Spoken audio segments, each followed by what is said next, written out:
Hi అండి అందరికీ. ముందుగా అందరికీ హ్యాపీ సండే. ఈరోజైతే ఫస్ట్ ఒక పనైతే స్టార్ట్ చేశాను. అదేనండి ఫ్రిడ్జ్ అయితే క్లీన్ చేద్దామని ఫిక్స్ అయ్యాను. మొన్నైతే ఊరెళ్ళి వచ్చానని చెప్పాను కదా! ఇంక వచ్చేటప్పటికైతే ఫ్రిడ్జ్ అంతా అదొక బ్యాడ్ స్మెల్ అయితే వస్తుంది. ఎందుకు అంటే ఊరెళ్ళడానికి ముందు నేనైతే కూరగాయలు కొన్ని పెట్టేసి వదిలేసాను. అలాగే టమాటాలు కూడాను చాలా ఎక్కువగా పాడైపోయి, కుళ్ళిపోయి మొత్తం అదొకలా బ్యాడ్ స్మెల్ అయితే వస్తుందని చెప్పేసి ఈరోజైతే ఫ్రిడ్జ్ అయితే క్లీన్ చేసుకున్నాను. నార్మల్ డేస్‌లో కూడా ఫ్రిడ్జ్ అనేది అప్పటికప్పుడు తుడుస్తూ ఉంటానండి. కూరగాయలన్నీ అయిపోయిన తర్వాత తీసి తుడిచి అలా పెట్టేస్తూ ఉంటాను. ఇప్పుడైతే మొత్తం కుళ్ళిపోయాయి కదా! ఇంక అలా అని చెప్పేసి తీసి అన్నీ పడేసి నీట్‌గా తోమేసి ఎండలో అయితే ఆరబెట్టేసాను. ఎండ కూడా చాలా గట్టిగా ఎక్కుతుంది కదా!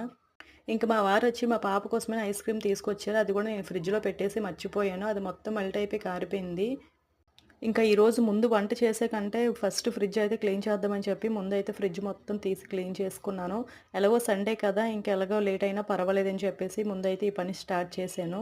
ఎక్కువగా ఏ పని ఉన్నా కూడా నేనైతే ఆదివారం పూట పెట్టుకుంటానండి. ఎందుకంటే ఇంకా సండే పూట ఒక్కొక్క రోజు దీపం పెడతాను, ఒక్కొక్కసారి పెట్టను. ఇంకా అలా అని చెప్పేసి సండే అయితే పెట్టేసుకున్నాను. ఆ వాటర్ చూసారా ఫ్రిడ్జ్ వెనకాతల ఉంటది కదా! ఆ వాటర్ అలాగో మొత్తం ఫుల్ అయిపోయింది. ఐస్ క్రీమ్ పెట్టి మర్చిపోవడం వల్ల వాటర్ అనేది అలాగ అయిపోయిందండి. అయినా సరే ఎప్పటికప్పుడు ఈ వాటర్ కూడా తీసి వంపుకోవాలంట. లేదంటే దోమలనేవి చాలా ఎక్కువగా వాటర్‌లో నిల్వ ఉండి, మనకి కూడా జ్వరాలు గట్టా వచ్చే అవకాశం అయితే ఉంటది. నేను ఎప్పటికప్పుడు ఆ వాటర్ కూడా వంపేస్తూ ఉంటాను. అరగంటలో అవ్వాల్సిన పని మా పిల్లలతో చేయడం వల్ల గంట అయితే అయిపోయిందండి. నేను తోమేసి కాలేస్తుంటే వీళ్ళు తీసుకొచ్చి వాటర్‌లో ఎయడం, ఇంకా జల్లుతూనే చేశారు. ఇంకా ఎలాగైనా సరే తప్పదు కదా! మొత్తానికైతే పనైతే పూర్తయిపోయింది. ఇంకా నాకంటే హెల్ప్ చేయడానికని మా బాబు కూడా వచ్చేసాడు. నాతో పాటు వాడు గూడా మొత్తం ఫ్రిడ్జ్‌లో అయితే సర్దేశాడు. ఇంకా ఈ షీట్లనేవి వాడి చేతికిత్తే వాడే పెట్టేస్తాడంట. నన్ను పెట్టనివ్వట్లేదు.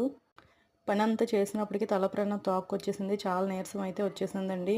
ఇంకా ఫస్ట్ అయితే స్నానం చేసి, టిఫిన్ చేసి తర్వాత వంట అయితే స్టార్ట్ చేశాను. ఎవరికైనా వీడియో నచ్చితే లైక్ చేయండి. అలాగే ఛానల్ సబ్స్క్రైబ్ చేయండి.